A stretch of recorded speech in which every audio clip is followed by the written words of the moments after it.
Hey guys, today I'm going to talk about, let's see, I got a question from someone recently, the best bicep exercises for size. Best bicep exercises for size. Alright, so here's the deal. I don't want to go off on a rant or anything here. So, if you're someone who has arms that are maybe 11 inches, let's call them 11 inches, 12 inches, even 13 inches, the last thing you need to be doing is going into the gym and hitting endless different sets of curls and everything to put some size on those babies.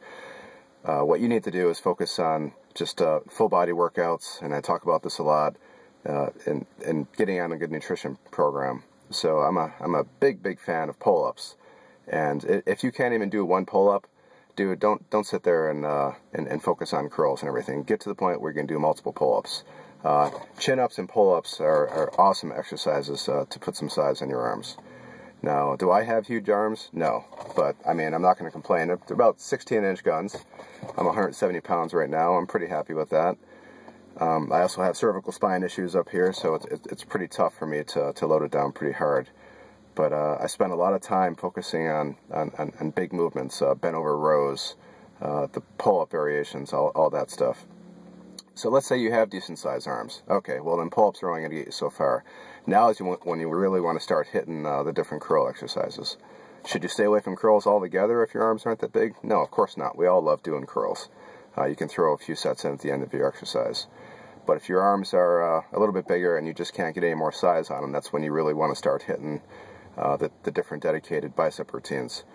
So for that, your bicep, like most muscles, they have a distribution of type 1 and type 2 muscle fibers. Type 3, those are your slow twitch and your fast twitch fibers. And those respond to different rep ranges, and I've talked about that in other posts. So you got to get a lot of variety in there. In addition, the rest intervals between your sets make a difference too. So if I'm doing 3 sets of 10 with only 30 seconds rest in between each one, then what I'm going to do is I'm training the energy systems in my arms. And so, okay, what the hell does that mean? That means all right, I don't want to sound like a geek here, but the sarcoplasm, all the goop in your arms, the fatty energy stores, the fluids, even the glycogen in your muscle, all those things, when you increase those, because you're doing all these reps with low rest, you're forcing your body to store more energy locally. Just like when you load on creatine, that pushes water into your muscles as well. These things will increase your arm size, but that's where you get the big puffy muscle, and that's fine. So that's kind of like a growth phase. But you also need to do lower rep range stuff. Maybe the classic 5 sets of 5 program, 6 sets of 6, and anything like that. Just get your total number of reps around 30 to 35 reps. But you want to have phases where you're doing the heavier weight training as well, because that training is where you're growing your fast twitch fibers themselves. So that gives you the really firm, hard muscle that you want.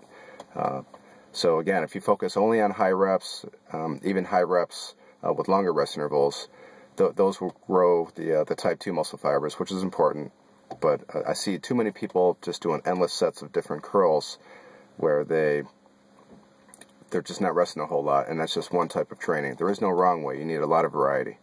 So in addition to that, you need to make sure you incorporate curl movements with a supinated grip, neutral grip, and a pronated grip.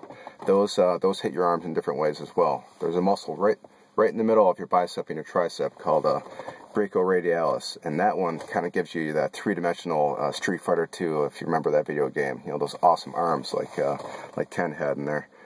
So you want to hit varieties. In addition to that, try to focus on arm exercises where your arms are 90 degrees from your body, parallel to your body, and behind your body. If you're doing 3 different exercises, all of them with your arms parallel to your body, then you're not getting enough variety. If you're going to do 3 arm exercises, maybe you do a preacher curl, you do a standing neutral grip curl, and then you do an incline bench curl, and vary your grip as well. So that's it for this post. That was kind of an information overload. You can go to my site. The link is below, and I'll have a post with a lot more information on it. Thanks a lot.